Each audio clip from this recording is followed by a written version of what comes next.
بسم اللہ الرحمن الرحیم۔ السلام علیکم پیارے بچوں، کیسے ہیں آپ سب؟ میں ہوں آپ کی ٹیچر سیدہ صدرہ اسلامت لازمی کے لیے۔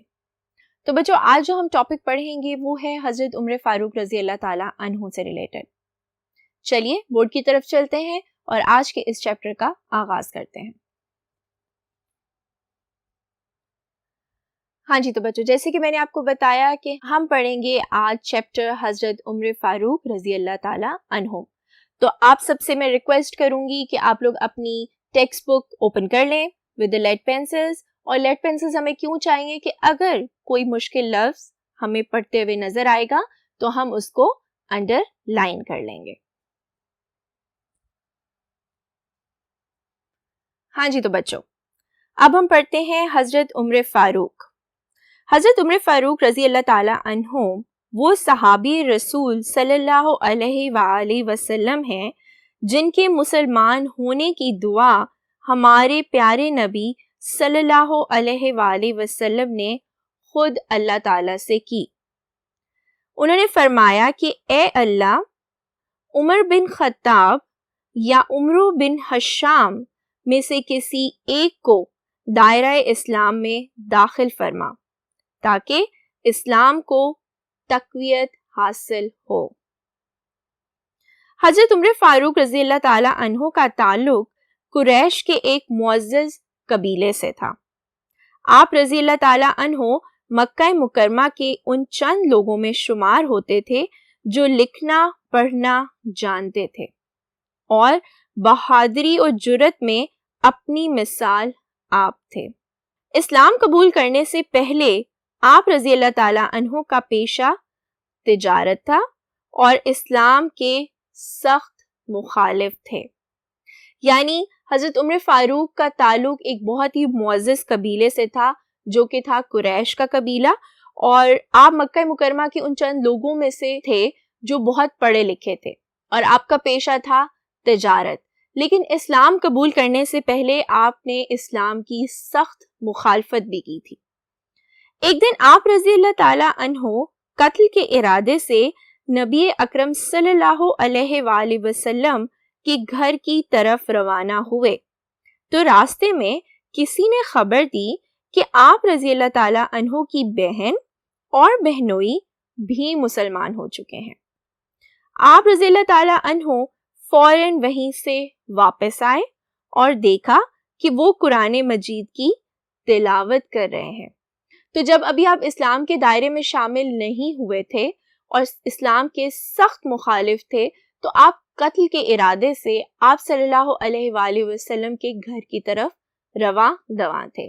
تو اچانک راستے میں ان کو کسی نے بتایا کہ آپ کے بہن اور بہنوئی نے بھی اسلام قبول کر لیا ہے، اور جب آپ نے یہ سنا تو آپ فوراً وہیں سے واپس ہو لیے۔ آپ رضی اللہ تعالیٰ عنہ کو دیکھ کر انہوں نے قرآن پاک چھپا دیا تو آپ نے دونوں کو مارنا شروع کر دیا۔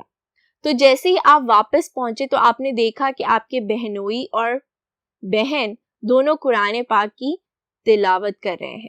تو جب آپ نے یہ دیکھا کہ وہ دونوں قرآن مجید کی تلاوت کر رہے ہیں تو آپ کو بہت غصہ آیا۔ آپ کو دیکھ کر ان دونوں نے قرآن پاک چھپا دیا اور یہ دیکھ کر آپ نے ان دونوں کو مارنا شروع کر دیا۔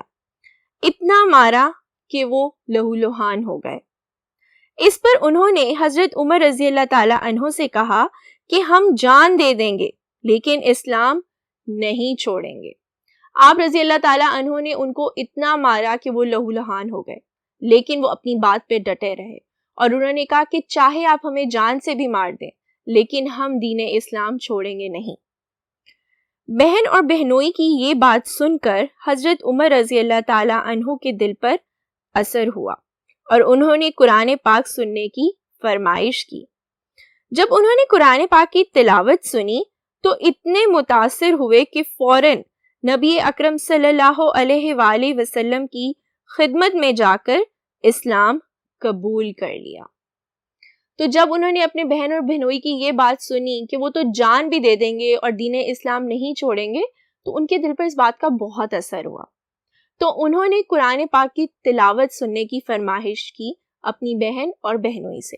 جیسے ہی انہوں نے قرآن مجید کی تلاوت سنی تو وہ سن کر بہت سکون محسوس ہوا، اور وہ سنتے ہی وہ فوراً آپ صلی اللہ علیہ وآلہ وسلم کی خدمت میں پیش ہوئے اور اسلام قبول کر لیا۔ حضرت عمر رضی اللہ تعالیٰ عنہ کے اسلام لانے سے پہلے مسلمان چھپ چھپ کر نمازیں پڑھتے تھے۔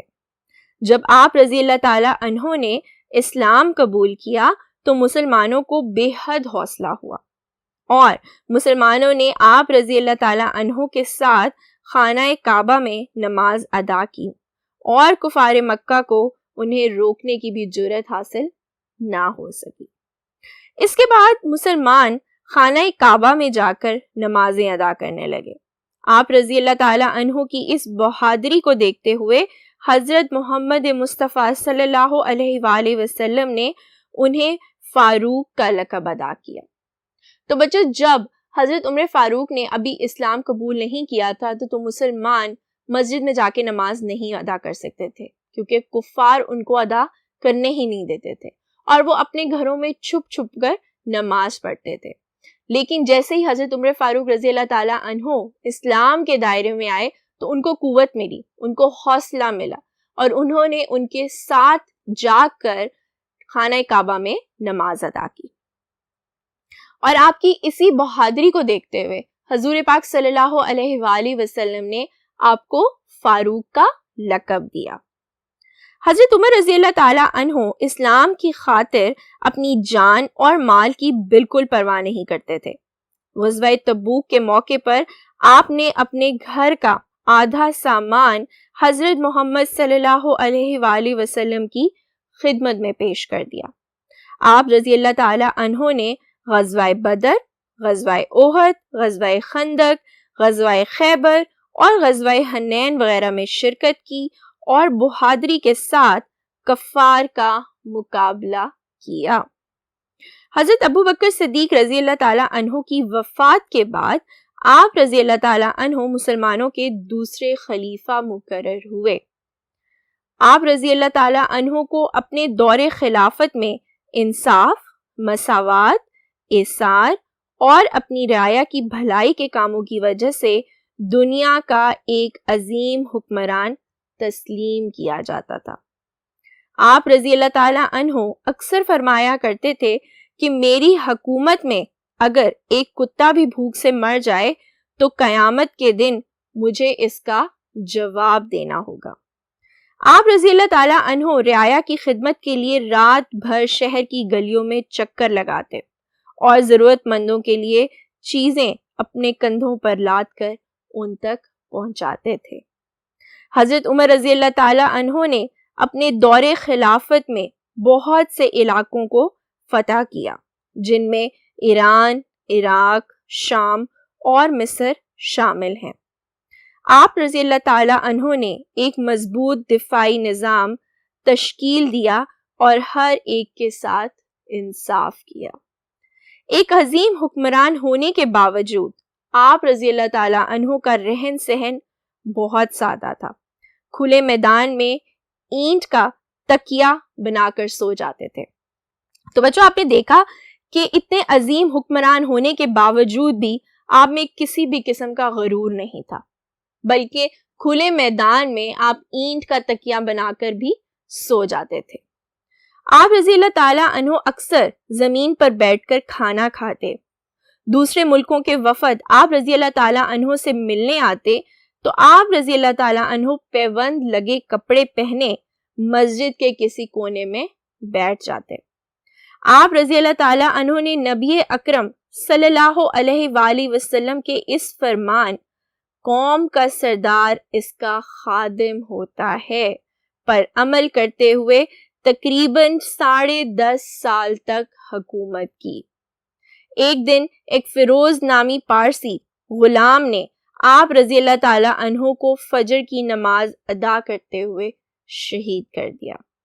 آپ رضی اللہ تعالیٰ عنہ حضرت ابوبکر صدیق رضی اللہ تعالیٰ عنہ کے ساتھ حضور صلی اللہ علیہ وآلہ وسلم کے پہلو میں دفن ہیں۔ تو بچوں، دیکھا آپ نے چیپٹر پڑھا اور آپ نے دیکھا کہ ہمارے دوسرے خلیفہ حضرت عمر فاروق رضی اللہ تعالیٰ عنہ نے اپنے دور حکومت میں کتنی کوشش کی تمام لوگ ان سے خوش رہ سکیں، اور انہوں نے اپنی رعایا کا بہت خیال رکھا۔ چلیے بچوں، ہمارا چیپٹر یہیں تک، اس کو دوبارہ پڑھیے گا، سمجھیے گا، اور بھی واقعات سننے ہوں سمجھنے ہوں تو اپنے والدین سے ضرور پوچھیے گا۔ اپنا بہت خیال رکھیے، تب تک کے لیے اللہ حافظ۔